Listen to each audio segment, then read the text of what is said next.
Hey gang, AV here. Welcome to my review of the Spinmaster Batmobile from the new Batmobile movie, which should be released very soon. Here it is out of the packaging, but before we actually have a closer look at it, we're going to have a look at the packaging it came in, which is right here.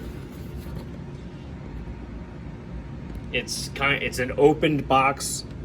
The car was sitting right here.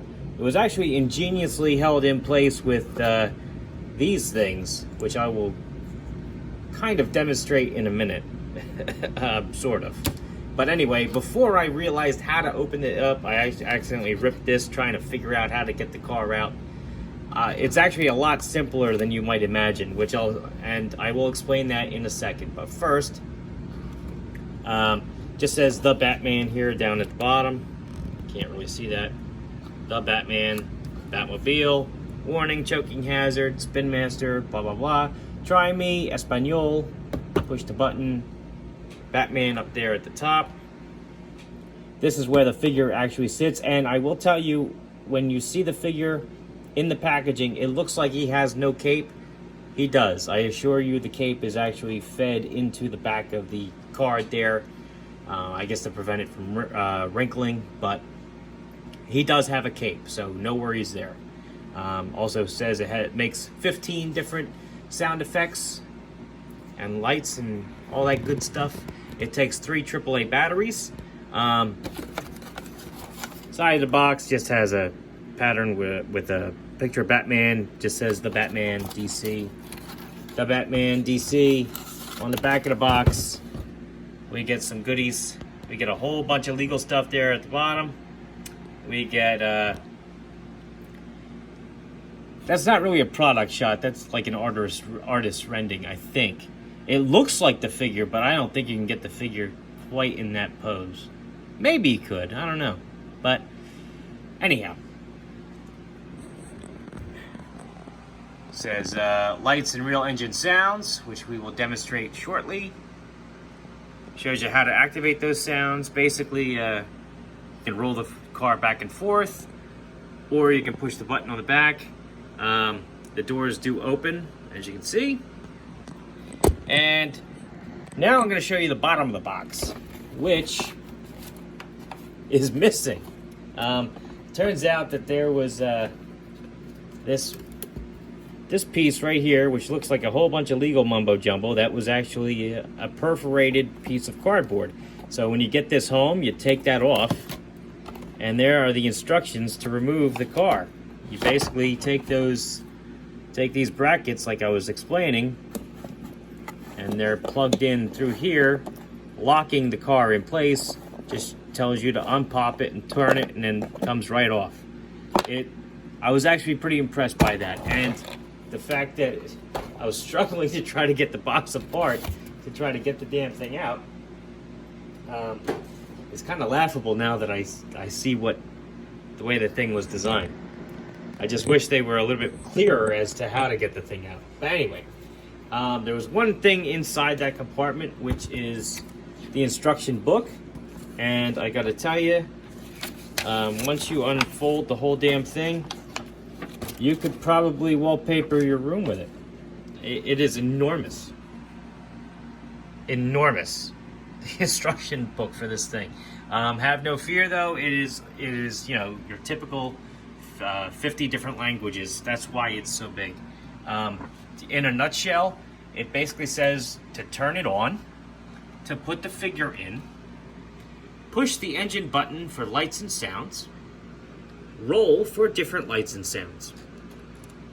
Those are the only 4 pieces of information you really need from this whole big instruction book.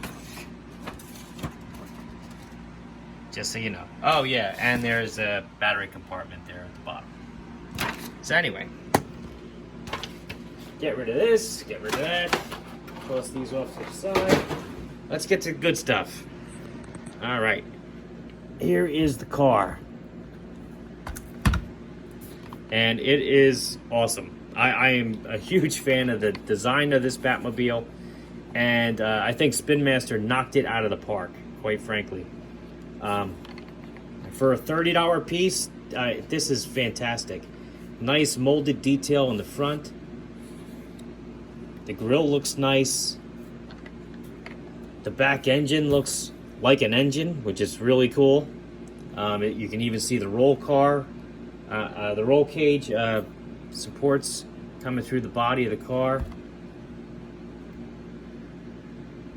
Exhausts right there. Nice real rubber tires. Even the inside of the car. I do wish there were stickers on the dashboard, but let me see if I can get the camera in there. But as you can see, I mean, there are a lot of different, come on now, focus. There are a lot of different gauges and whatnot on the dashboard. Even the passenger compartment has a monitor that faces Batman while he's driving. He's also got the shifter in there. Nice seats.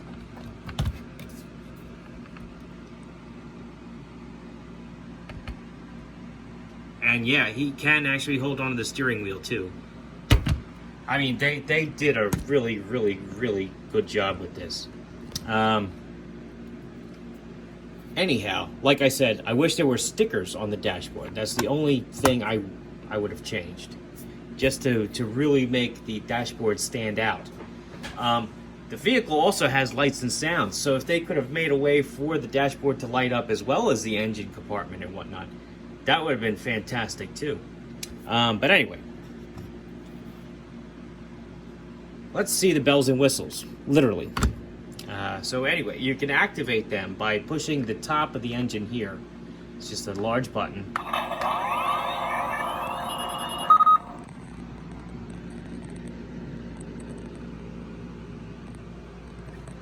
don't know if you can see that. Let me shut the lights off in the studio. So you see that the engine compartment glows a nice orange. Comes out through the grille there. I'll push the button again.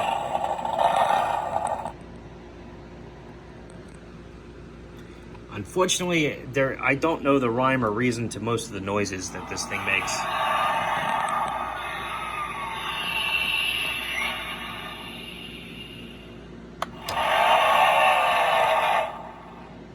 Glows red back there. It does not come through the taillights, I don't believe. They're just painted red. But still, very, very cool.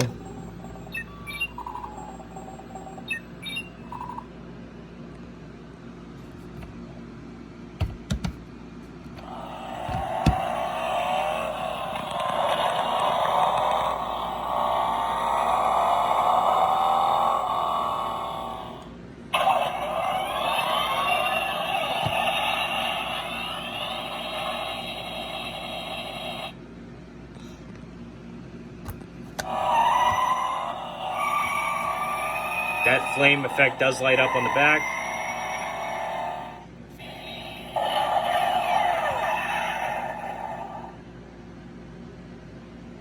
These light up red, which I'm not a huge fan of, frankly.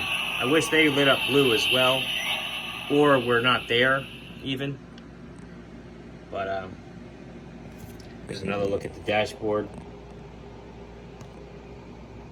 Push the button again.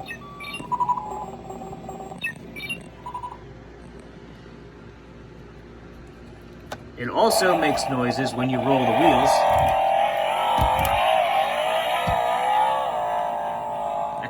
Which is awesome.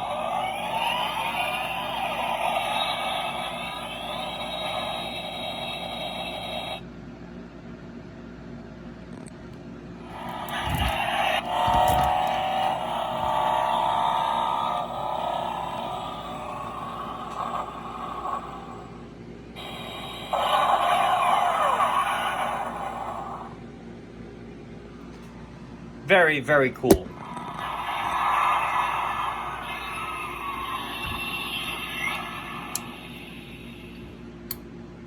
And I don't know all the patterns that the lights and sounds makes, unfortunately. They really didn't explain it or give you a list of anything in the instructions that I could see. And I've only had a couple and like an hour or so to mess around with this. So anyhow, I will say that the plastic quality, you can tell that this is a toy meant to be played with. So if you did want to roll this across the kitchen floor and it wound up banging into the cabinet, I don't think you'd have to worry about breaking anything. It's a very, very sturdy plastic. It's got nice rubber wheels. I don't feel as though this is very fragile at all, which is excellent for what it is. Let's get the figure out of there and have a look at him.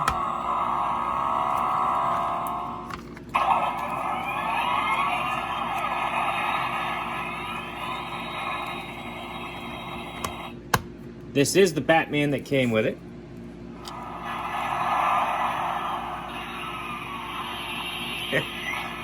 The card's going to be making noises the whole rest of this review. So let me turn it off, which is a power switch right here. All right. So here's the Batman that came with it. Not bad for a 3 3/4 inch kids toy, essentially, because this is a kid's toy, not an adult collectible. The sculpt is nice and the articulation is great. The price point for this thing is top notch. Head's on a ball joint, can do a full 360-degree rotation. No real tilt or look, unfortunately, just the rotation, but it is on a ball joint. You could pop it off. Arms can do a full 360. They can go up about that high. He's got an elbow that can flatten out. It can bend that high. That's it. So what we call that, like maybe 30 degrees. It does rotate, however, so you can swivel it back and forth all the way around if you really want. Nothing at the wrist. Nothing at the chest or torso. Legs, kick his legs up about that high. Back, kind of, but not really. Knees can bend about that far. They also pivot at the bottom of the joint. And that's about it. So limited articulation on the Batman, unfortunately. But that's what it's typical for the Spinmaster line. Here he is for size comparison next to a vintage collection Luke Skywalker, 3 3/4 inch figure. As you can see, the Batman is about 4 inches tall, which is nice. Vintage Snake Eyes figure from the G.I. Joe line. A more modern G.I. Joe figure, Dollar General Cobra Trooper. Sizes it up pretty good with him. Here's another 4-inch figure, Boss Fight Studio Blank. Marvel Universe Captain America. And of course, Master Chief. I gotta say, I really, really, really do like this Batmobile a lot. It's not just the design of the Batmobile, but the playability of the Batmobile as well, and the fact that it's constructed with a nice durable plastic. It doesn't feel like it's going to shatter if you roll it across the floor. The play functions, the lights and the sounds are perfect for a Batmobile, quite frankly. All the other Batmobiles in my collection, if they had any play features, it was always like a deployable plane that comes out the back, or it turns into a motorcycle, or not a motor, but like the Bullet Batmobile that shoots missiles, and you get the idea. There are no hidden machine guns or any of that stuff on this. It just makes lights and sounds, and you know what? I'm cool with that. That's awesome. This is something that, as a kid, I would have had hours and hours and hours of fun with. No, you didn't have to worry about losing the missiles after you shoot them, or any of that crap. And like I said, it doesn't feel fragile. As an adult, I can stick it up on the shelf and really appreciate the design of the damn thing. Not to mention, as I'm walking by, I can just push the button if I just feel like hearing the vroom vroom noise, Bottom line is, this is a great toy for kids and adults alike. If you're a fan of the Batman, if you're excited to see this new movie, and I really do highly recommend that you find one of these things. I picked this one up at Target just the other day. Price point was $30. I do highly recommend that you find one for yourself and get one for yourself. I don't think you would be disappointed. So this has been AV. If you like this video, check out my channel where you find a whole bunch of other 1/18th scale content, figures, vehicles, and accessories from all sorts of different toy lines. If you like what you see there, then please subscribe. And as always, thanks for watching.